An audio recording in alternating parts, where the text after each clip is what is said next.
to the decision to expel Alistair Campbell, the right or the wrong thing to do? I mean, Alistair Campbell, Labour to his fingertips, he's given many years of his life of service to the party. If I'd spoken to him before Thursday, I'd have said, don't do it. Why vote Lib Dem, Alistair? They're the people responsible for austerity. We're in year, 8, 9 of this. That's what caused the referendum result.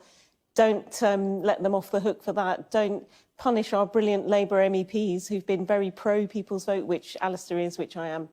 But, you know, it's done now. The sequencing of it was actually after the polls had closed. I think really we should forgive and forget. All parties are broad churches, aren't they?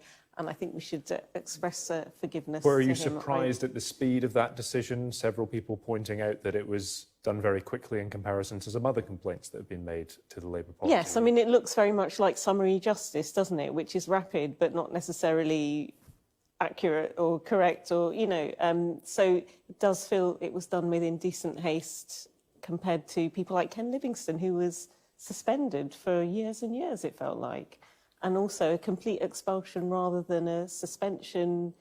You know, due process has to be done, and so I was a bit surprised at this, and it seems to have backfired really, because now there's a hashtag #ExpelMeToo that's trending. So I think it seems to have been done a bit rashly, and it's been counterproductive. So it very much sounds, I mean, let's not tiptoe about it. You think Jeremy Corbyn or whoever is at the top of that decision on the NEC has made the wrong decision? I mean, look, yeah, Alistair Campbell was not alone, was he, in this? I've got Labour Party members who found that policy confusing to explain on the doorstep. I found it difficult to... You'd admit it's confusing then?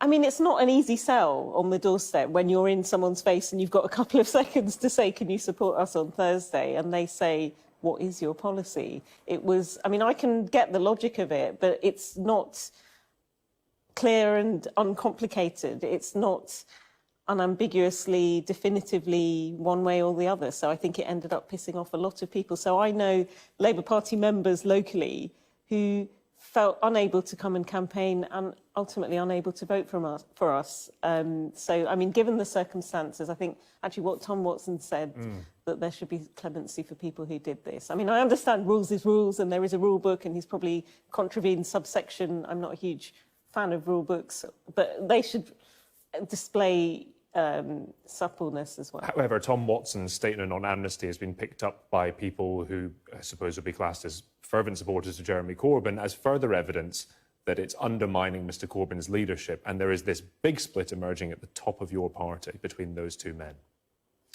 I mean, I don't know who directly was responsible for signing this off, but... But would you admit there's a split between the two men here? And it runs deeper than just expelling Alistair Campbell. It is an issue surrounding the reason that Alistair Campbell said he voted Lib Dem, which was Labour's Brexit policy, which you've said is confusing.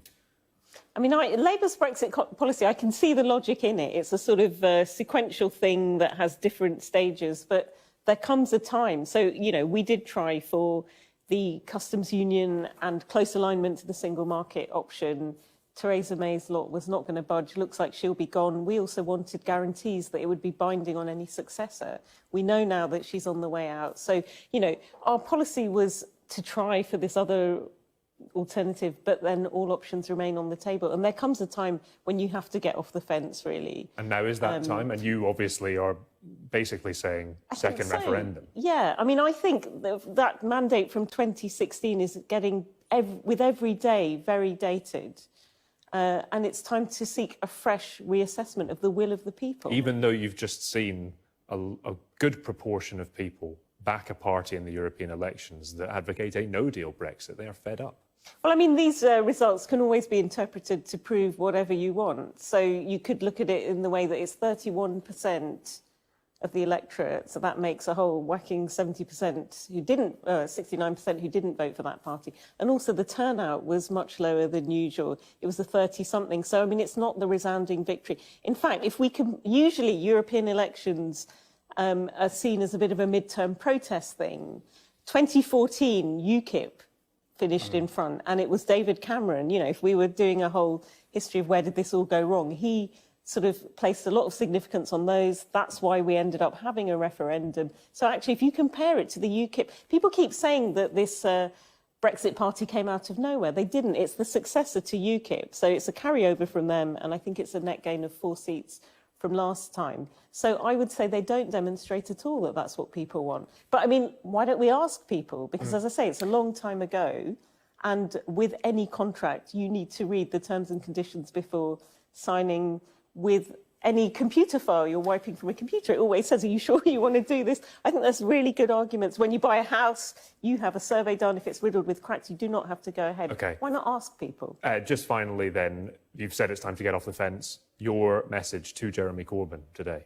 I would say, look, Jeremy, we've tried and failed, and he knows this as well, because he's our leader. I speak to him, that we have tried, because you can't not try. You can't deny that 17.4 million people voted to leave, although a lot of them went missing because the Farage vote was only 5 point something. So, you know, we need to see if this is still what people wanted. Is the will of the people in 2016 still the will of the people in 2019? Okay. I think we need to put this back to the people. The general public has been frozen out of this for a long time. MPs have made a mess of it. We're all better informed with the impact assessment, so let's do this. Rupa Huck, Labour MP, thank you for coming in and speaking to us.